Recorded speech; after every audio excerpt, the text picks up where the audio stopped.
Clark takes a hard look at the winning record from the previous year and destroys it. Caitlin Clark, you made an absolutely amazing photo. There were exactly 14 seconds remaining, as you may have noticed. She has the time to develop the play, but the confidence in this girl is unbelievable. It's not limited to her photos, however. Examine this play. She snatches the ball, attacks the paint, passes behind her back, recovers the ball, and then passes even more forcefully to her partner for a clear shot. This demonstrates unequivocally that despite Clark's continued success on the court, the squad is still having major issues. Our rookie hero scored 15 points, pulled down 6 rebounds, and gave out 7 assists in the most recent game against the Seattle Storm. But the problems are more than just the scoreboard. The Fever lost. Following the release of promising defensive player Celeste Taylor, Coach Christie sides has come under scrutiny from detractors.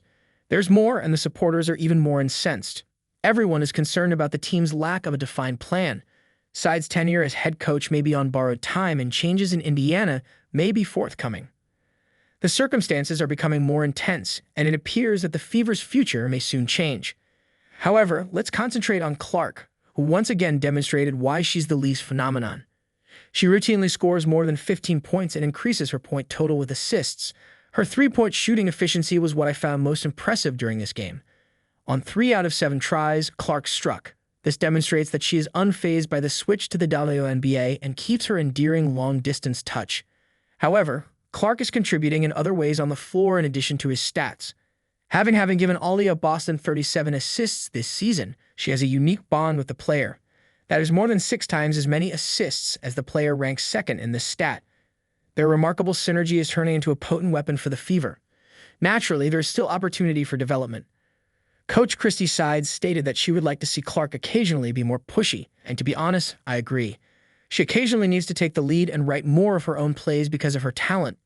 It is evident that Caitlin Clark is the franchise's future, even in spite of the defeat to the Storm.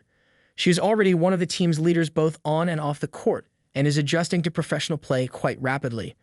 There will be a lot of wins in front of us if the rest of the Fever can match her speed. However, the Fever's defensive issues are impeding their success. It was evident throughout the matchup with the Storm that the defense is the team's weakest point. It's impressive that the Storm scored 30 points in only the opening quarter. The failure to keep Jewel Lloyd in check was one of the main problems. Having made 6 of her 9 three-pointers, she finished with 34 points. The defense of the Fever was at a loss for words.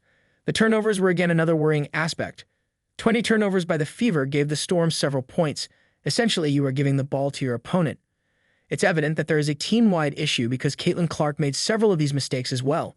Seeing these problems continue is aggravating, particularly with an offensive player like Caitlin Clark. For the Fever and Clark to be successful this season, the defense has to get much better. It appears that sides erred when they decided to let Celeste Taylor go. Yes, the Fever selected the 15th overall pick in the 2024 draft, and the timing of the selection couldn't be worse.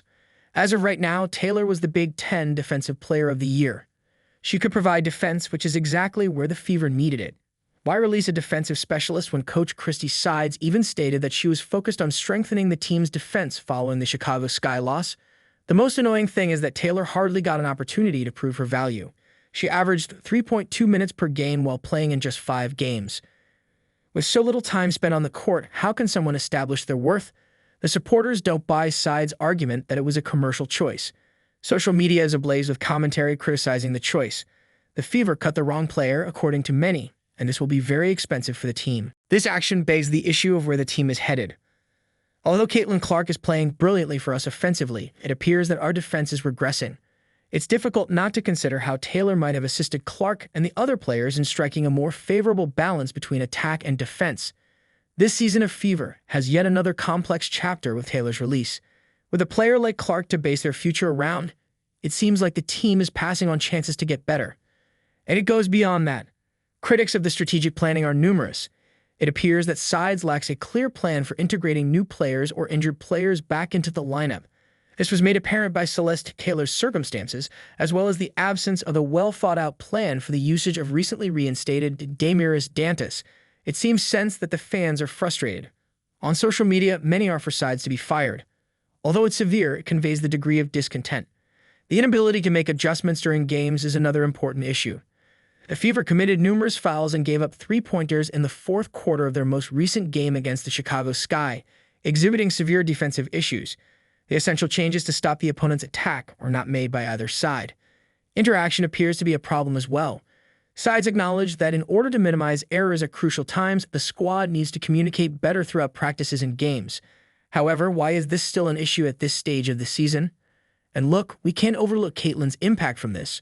Despite having one of the best players in the league, it appears that we are not making the most of her abilities. Sides occasionally expressed a desire to see Clark be more assertive. However, what is the strategy to do that? It's upsetting to see so much potential lost as a result of dubious choices and inadequate preparation. What's the Fever's next move? Considering modifications is inevitable in light of all these difficulties. The coaching staff comes first. Should Christie sides fail to make rapid progress, we may witness a shift in leadership. The Fever's management may feel it's time for a change as a result of growing fan demand. Unexpectedly, a new coach could be appointed before the season is out. In terms of the roster, more adjustments are likely. Silas Taylor's release demonstrated the team's willingness to take risks.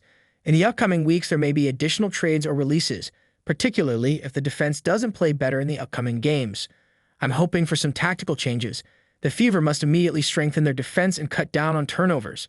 Perhaps the defense will alter or the team will adopt new lineups. Clark's growth will be very important. She has room to improve even if she is currently performing at a high level. The Fever must figure out how to enhance defensive support and give her even more comfort as the team's offensive leader. And lastly, we must consider the effect on the stands. In the event that the squad doesn't get better, attendance can decline.